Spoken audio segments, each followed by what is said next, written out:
Welcome to Tech Leveler. I'm Lee, and in this super quick video I'm going to show you how to avoid tolls in Google Maps.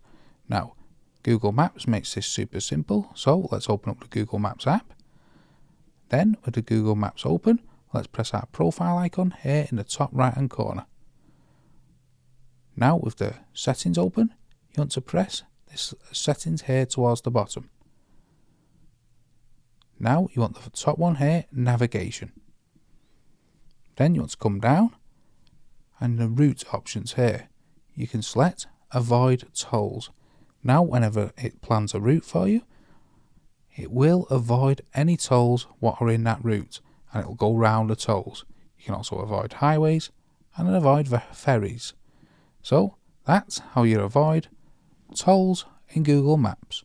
Hope you found that video helpful. If you did, smash the like, smash the subscribe, and most of all, thanks so much for watching.